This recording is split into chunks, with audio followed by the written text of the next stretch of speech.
programa Tuca Júnior na TV tem o apoio cultural de Dracar, moda masculina.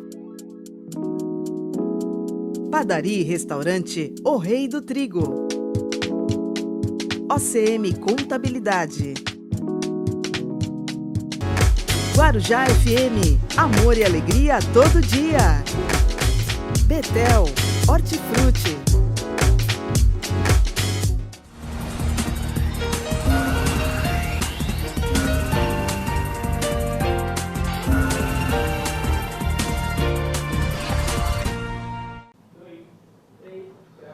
Opa, estamos lá com mais um programa Tuca Júnior na TV. Obrigado aí pelo carinho, obrigado aí pela audiência. Todo santo dia, né? Aqui na sua ISTV, às 8 horas da noite. E também na sua TV Guarujá, às 10 da noite, com reprises no dia seguinte, às 10 horas da noite. Lembrando, você pode ter ISTV na palma da sua mão. É só você baixar o aplicativo ISTV, né, no seu Store aí, ISTV Play, né? Para preencher aí o cadastro. Primeiro mês é por nossa conta e com isso acesso ilimitado, né, ao nosso conteúdo, as grandes séries, filmes, enfim, né, tudo isso você vai ter acesso aqui pela ISTV Play. Bem, gente, eu quero lembrar que o nosso convidado de hoje é o doutor Frederico Grácia.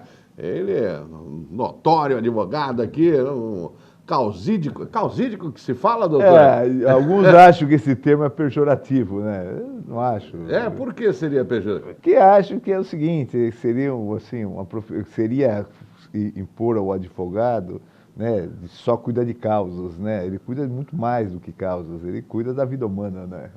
Tá certo, é verdade, tem razão. Então, um grande advogado, pronto. Mais do que completo, é o nosso convidado de hoje. Daqui a pouco estará cumprimentando a todos os senhores. Quero falar aqui dos meus apoiadores. Opa, e aqui o nosso programa Tuca Júnior na TV, sempre no oferecimento, deixa eu conferir aqui, Tahiti Restaurante. Olha aí, gente, o Tahiti Restaurante, aquelas delícias que são preparadas pela chefe Maria Dias, né, e toda a sua equipe estão aí à sua disposição, ou pelo delivery, ou de maneira presencial, né? Você pode vir aqui no nosso restaurante Tahiti e saborear todas essas delícias. Vai ser um prazer receber você aqui hoje, tá certo? Aproveite também para falar da Clínica Amicão, meu amigo doutor João Paulo Perchiavari Braga. Esse é o cara, né? O doutor João Paulo está aí sempre com muito carinho, atendendo aos seus clientes e amigos. Ele lembra que aqui na Clínica Amicão você tem uma farmácia veterinária, né, você tem uma loja de acessórios, departamento de acessórios, para roupinha, cobertorzinho, coleiras, essas coisas que você precisa para dar uma boa vida aí para o seu petzinho, tá certo? Clínica Amicão, vacinas, banho, tosa, tudo isso, viu, gente? Nós temos equipes realmente, né, muito boas, equipes com profissionais altamente treinados.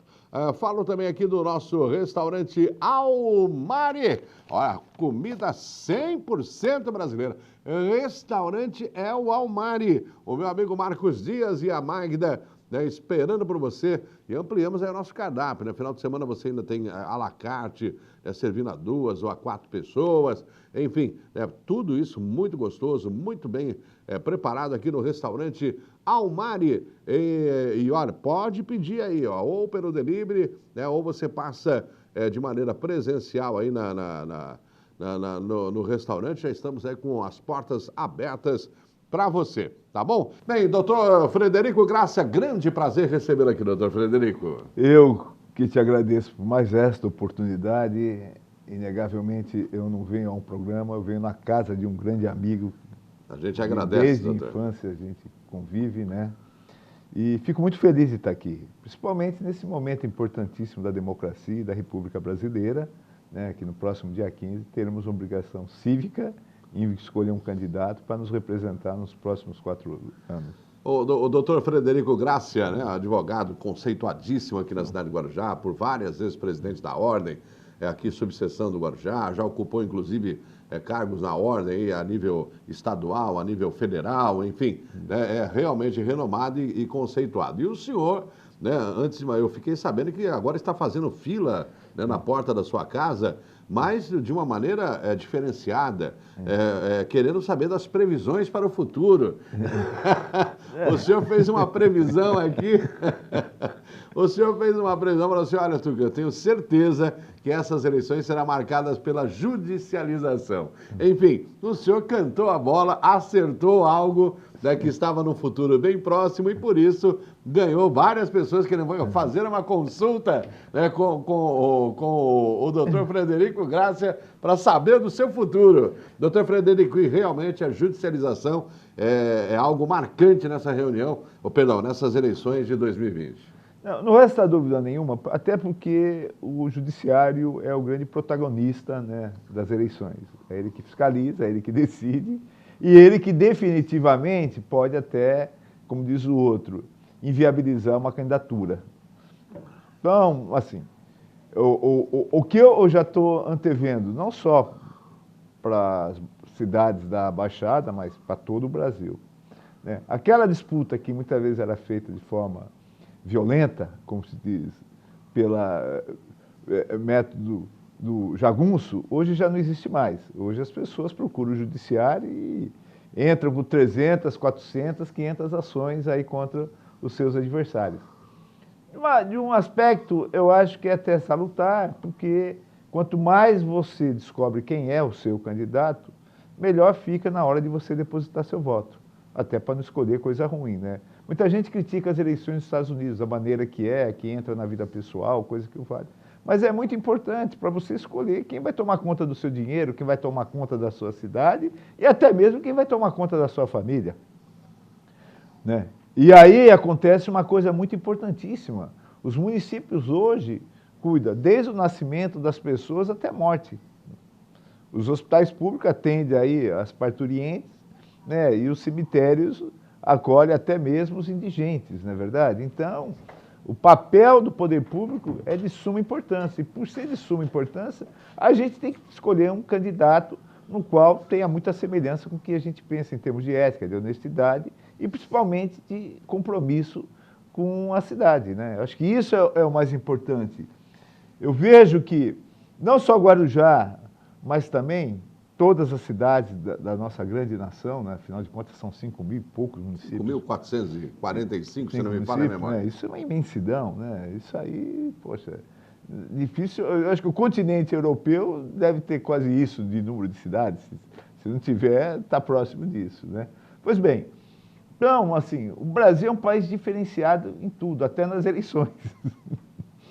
Muita gente criticou e critica o voto eletrônico, mas se demonstra, pelo menos pelo que a gente vê pelos métodos de escolha de candidato, o mais eficiente vem se mostrando a nossa urna eletrônica. E vem sendo copiada, inclusive, vem sendo por outros copiada, países, né? Então, assim, doutor Frederico. Você vê o caso do Trump nos Estados Unidos, antes mesmo de se votar, ele já está falando que a votação vai ser fraudulenta, porque vai ser por correio, vai ser por isso, vai ser por aquilo, né?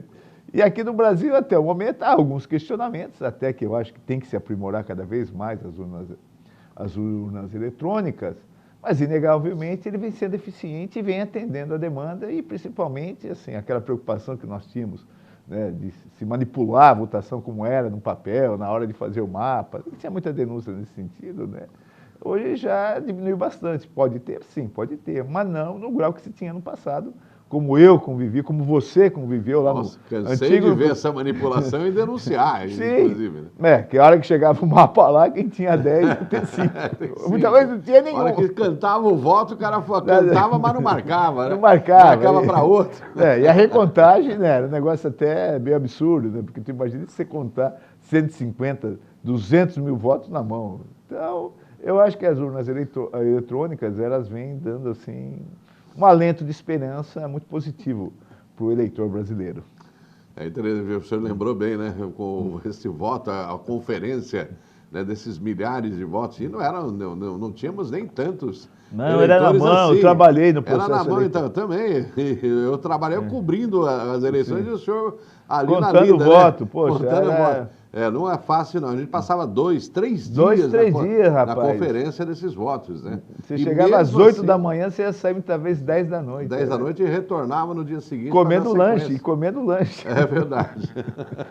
A justiça eleitoral nunca foi muito boa para nos servir nesse sentido. É né? verdade, em todos os sentidos. Mas o mais importante é que isso a gente acabou vendo, por exemplo, aqui em Cubatão, né, onde várias candidaturas foram por água abaixo, né, após ser judicializadas, né, da mesma sorte, isso por parte da coligação do atual prefeito, né, o Ademário, e em São Vicente também estão judicializando, né, tentando impedir aí a candidatura da Solange, né, da Solange Freitas, mas isso ainda está sob júdice, sob investigação. E tivemos mais cidades aqui, né?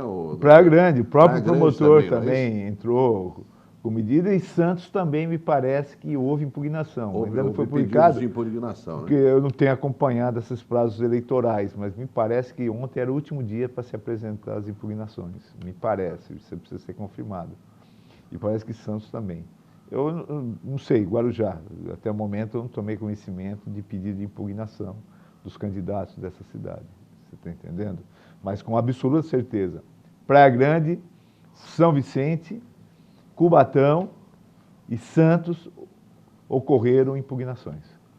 Tá certo. Estamos entrevistando aqui o doutor Frederico Grassi, advogado aqui da cidade do Guarujá e também procurador, né, da Prefeitura Municipal de Guarujá. Muda muita coisa a eleição, quando nós temos eleições aí, e a possibilidade sempre de um novo prefeito ou a continuidade daquele que está no poder, muda muita coisa para o funcionário público municipal? O senhor que, aproveitando que o senhor é funcionário de carreira da Prefeitura, ou doutor Frederico? Olha, Tuca, assim, sempre é uma preocupação e sempre é uma esperança. Preocupação quando você escolhe mal o seu candidato e esperança quando você escolhe o teu candidato é eleito, né? Mas, inegavelmente, assim, a administração pública, você sabe tão bem quanto eu, que quem manda é o prefeito, né?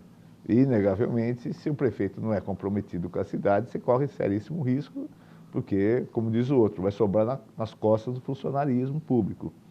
Portanto, assim, há, nesse momento, quem fala é mentira, sim, uma certa preocupação para quem vai ser o escolhido para administrar a cidade nos próximos 4 anos. E isso ocorre muitas vezes, por quê? Porque pode ocorrer perseguições, que é muito comum, isso está aí nos anais da história dessa cidade, na verdade. É muito comum, né? Você, de repente, como funcionário, trabalhar abertamente para um determinado candidato, quando ele se elege, a primeira coisa que ele faz é pedir sua cabeça. E não é um fenômeno somente do município, no Estado e na União. Vê o caso da limpa que houve em relação ao Bolsonaro quando ele ganha a eleição, mandou buscar toda a lista do turma do PT e mandar todo mundo embora. Então, eu até acho assim que é um aspecto normal. Eu que já estou há quase 37 anos no poder público, eu acho que é um aspecto normal. Mas, inegavelmente, gera, sim, uma certa apreensão para o que vai acontecer a partir de 1º de janeiro em relação ao funcionalismo.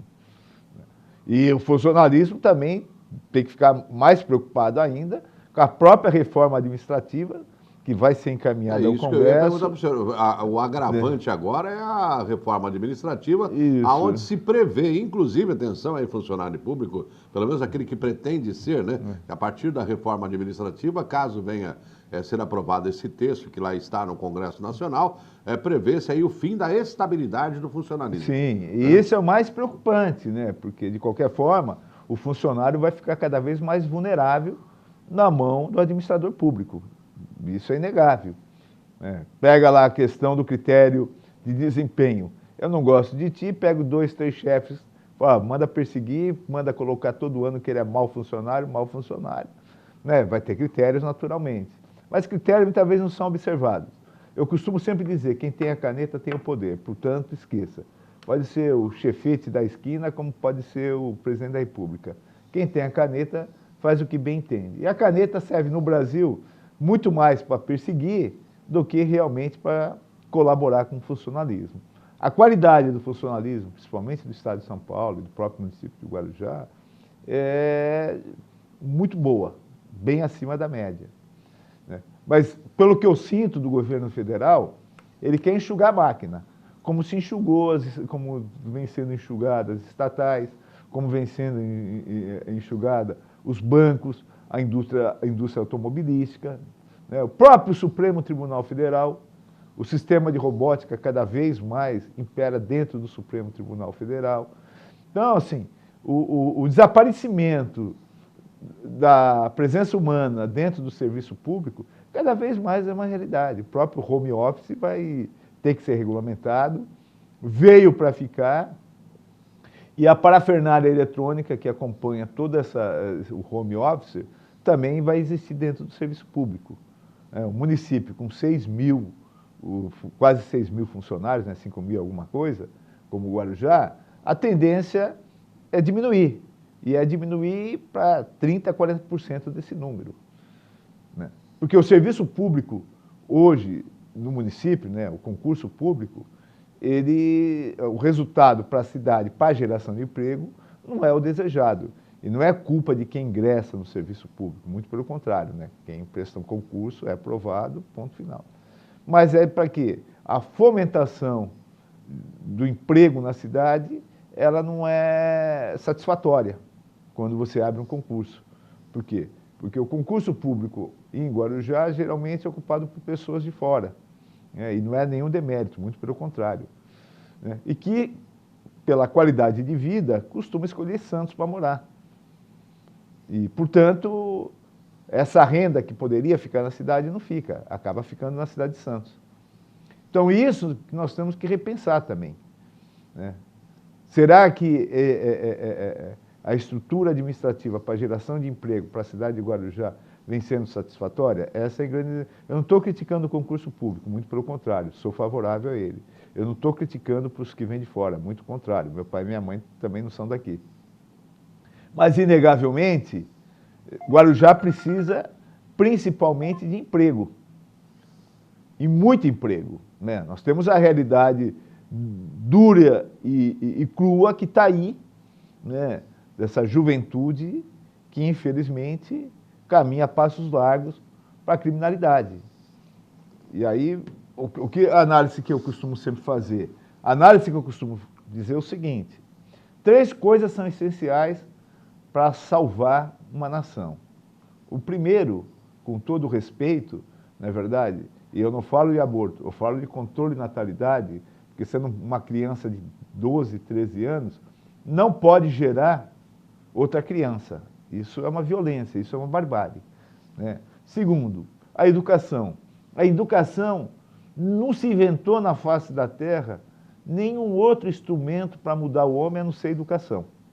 Isso é inegável, né? Eu costumo dizer, a profissão mais linda do mundo não é de advogado, é de professor.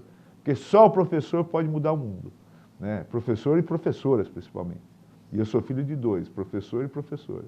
E a terceira é a empregabilidade. Você precisa capacitar a juventude para o trabalho. Essa juventude não pode continuar tomando conta de carro. Essa juventude não pode continuar no sinaleiro pedindo esmola. Essa juventude não pode continuar na boca da biqueira vendendo droga. É isso que nós temos que acabar. E isso, essencialmente, depende de quem? Do poder público. Só ele pode promover a empregabilidade. Só ele pode promover dias melhores para essa criançada. Ou dentro da escola em regime integral, ou preparando para o mercado de trabalho. E que essa cidade gere emprego para essa molecada, né? E aí não estou fazendo crítica ao concurso público, muito pelo contrário. Mas o concurso público, pelo grau de dificuldade, que você vai disputar com pessoas que estão se preparando há 4, 5, muitas vezes 10 anos para aquilo, né? Essa molecada, na verdade, ela precisa sim de uma oportunidade de trabalho verdadeiro de trabalho, para não se jogar na criminalidade. Vai nas cadeias como eu vou, você só vê jovens sem perspectiva nenhuma, jovem sofrendo, jovem que vai sair dali e vai ser recrutado mais uma vez para o crime. Por quê? Porque ninguém vai querer dar emprego para eles. Ninguém vai querer eles dentro da escola. E muitas das vezes nem a família vai querê-lo. Esse tema nós temos que encarar de frente. Outro dia, assistindo uma entrevista no Roda Viva do ex-presidente Fernando Henrique Cardoso, tenho minhas divergências com ele, mas ele falou uma coisa verdadeira sobre a droga. Ele participou de um documentário, que me foge o nome, e que eu assisti, sobre a liberação de drogas. E ele falou uma coisa verdadeira. É uma realidade nua e crua que está aí. Está na nossa frente, está nos nossos olhos, e que nós temos que apresentar um caminho. O que você não pode é o moleque me roubar no sinaleiro, pegar minha carteira, pegar meu dinheiro e ir na biqueira para gastar com droga. Isso não pode. Roubar o celular ou furtar o celular na praia para ir para a biqueira, para pegar fio, para poder vender, ir na biqueira e comprar droga. Em droga, é verdade. Então, eu não falo que, olha, isso aqui é uma exceção. Não é exceção, é realidade. Atinge pobre, atinge classe média e atinge rico. E isso, necessariamente, nós temos que buscar uma solução através do poder público. O poder público tem as suas responsabilidades. E aproveitem agora. É época de eleição é justamente quando você cobra políticas, né, do seu candidato, daquele que você acredita que seja o melhor para você e o melhor para a sua cidade. E quando vendem facilidade demais... Sim, isso é mentira. É acompanhada de muita dificuldade. Você me permite, né? Essa que é a grande verdade. Né? Por quê? Porque nós temos um orçamento. O que é orçamento? É que nem o salário do trabalhador. Né? O município faz uma previsão anual, né? Antecipada, né? Por isso que se chama o princípio da anualidade. O que acontece? O município só vai poder gastar 1 milhão, porque é isso que ele vai arrecadar. Né? Vamos fazer de conta que isso é um salário. Então, logo de cara, ele já sai gastando 51% para o funcionalismo, que não é 51%.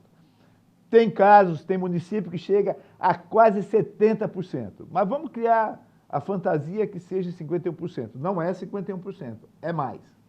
Depois, você tem 25% destinado à educação. Estou certo? Me corrija. Verdade. 15% destinado para a saúde, do que se arrecada. Isso é lei, isso é obrigatório. 5% do décimo da Câmara. Da Câmara que leva 5%, tanto que vive devolvendo o dinheiro porque não tem onde gastar. Verdade. Tá? E sobra os 5%. Só que esse 5% está totalmente comprometido antes mesmo de você pensar em gastado.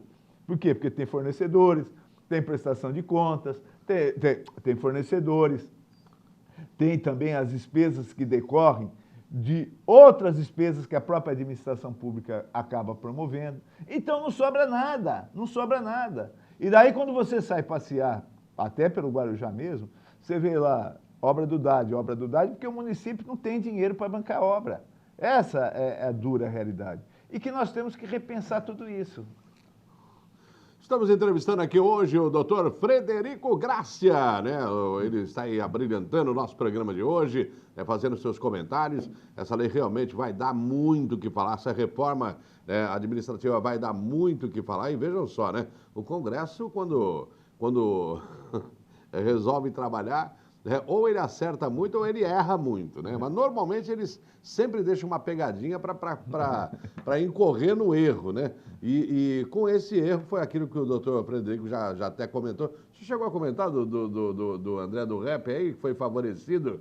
Não, não comentamos ainda. Ainda não. Vamos comentar no próximo bloco a respeito disso. E é justamente isso que a gente quer dizer. Se você não apertar o seu deputado, se você não apertar aí o seu governador, aquele que te representa, e fazer uma pressão para cima daqueles que criam o regramento, as leis que conduzem uma nação, e da mesma sorte, a nível municipal, os senhores vereadores, que também criam esse regramento, e fiscalizam, e infelizmente nós estamos fadados a sermos mais uma vez enganados, mais uma vez levados aí a um verdadeiro estado de letargia diante de tantos absurdos que a gente vê, justamente por uma mal lei, uma lei mal confeccionada ou uma reforma mal feita, enfim. Me preocupa muito essa reforma administrativa, porque é o que eu sempre digo, a grande massa, né, de pessoas que movimentam a estrutura, as engrenagens da economia, né, e da sociedade, é o funcionalismo público. Sim. Né? E isso eu vejo essa reforma, o fim do total da estabilidade como a possibilidade desses funcionários serem perseguidos verdadeiramente, Sim. verdadeiramente, Você me permite? e servir como moeda de troca. Ou você vota em mim, ou você vai ser mandado embora. Ou o funcionário... algo parecido. Se eu ganhar, vou para cima. O funcionário vai ficar Me vulnerável. preocupa isso. Vai ficar vulnerável. A ideia do Paulo Guedes, até porque é da escola de Chicago, não é verdade, é enxugar a máquina administrativa, modernizar a máquina administrativa. Agora, o grande desafio da máquina administrativa no Brasil é a eficiência. Ela vai ser eficiente, né?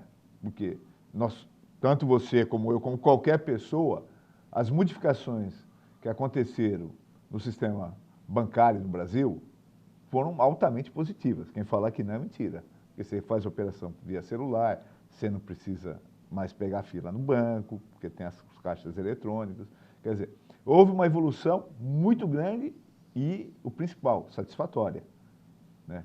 Agora, será que eles vão atingir esse grau de excelência, substituindo o homem pela máquina dentro do funcionalismo público e teremos um resultado talvez surpreendente? Não sei. É uma indagação que vai ficar para responder no futuro, né? Mas o pensamento do Paulo Guedes, que é o homem que está coordenando essa reforma administrativa, é no sentido de que haja o enxugamento da máquina. Como também ele quer mexer profundamente no sistema previdenciário brasileiro. A reforma previdenciária não foi suficiente. Ele quer mexer ainda mais, né? O Brasil é um país de muitas diferenças, né? Se descobriu-se aí, com esses 300, 600 reais que está dando para o povo em decorrência da pandemia, que nós tínhamos quase 40 milhões de brasileiros que não existiam nem para fins de IBGE. É verdade, é verdade. É algo assustador. Sabe que são 40 milhões de pessoas, é uma população quase, se não idêntica, da França, né? Então, é algo para se pensar. Porque o processo de indigência que vive o brasileiro e sempre foi assustador. Eu vou rápido intervalo comercial. Estamos entrevistando o doutor Frederico Grácia, sempre no oferecimento aqui no Empório da Ilha. Olha, aqueles cortes especiais, você aproveita, né, e curte todos eles aqui no Empório da Ilha. O novo endereço para você aí, 158 da Estrada de Pernambuco, é o nosso novo endereço. Empório da Ilha, do meu amigo doutor Fioroto. Também a Pêndula Joalheiros e a Pêndula São Jorge, no centro do Guarujá e também no calçadão Vicente Carvalho. Joias, relógios, alianças, com a Pêndula Joalheiros e também com a Pêndula São Jorge. O Laboratório Itapema, qualidade ISO em atendimento laboratorial. Lembrando, isso ainda continuamos com tudo da saúde, né? Você liga, marca, agenda, né? Para o carro na frente do laboratório, o pessoal vai lá com a equipe, né? Toda ela, né, paramentada, respeitando todos os protocolos de saúde, faz a coleta do seu exame. Você não precisa nem descer dentro do carro, se você não quiser, tá certo? É o Tudo da Saúde, né, aqui no Laboratório Itapema. E aproveito para falar também da OCM Contabilidade, abertura, manutenção contábil, né? Conte sempre com os melhores profissionais da área. Eu estou falando da OCM Contabilidade. O Arthur, o Igor, o Ronaldo estão lá esperando por você. É um rápido intervalo, já retorno no segundo bloco, entrevistando hoje o doutor Frederico Grácia. E já retorno logo após aí ao horário eleitoral gratuito do rádio e da televisão, entrevistando hoje doutor Frederico Grácia.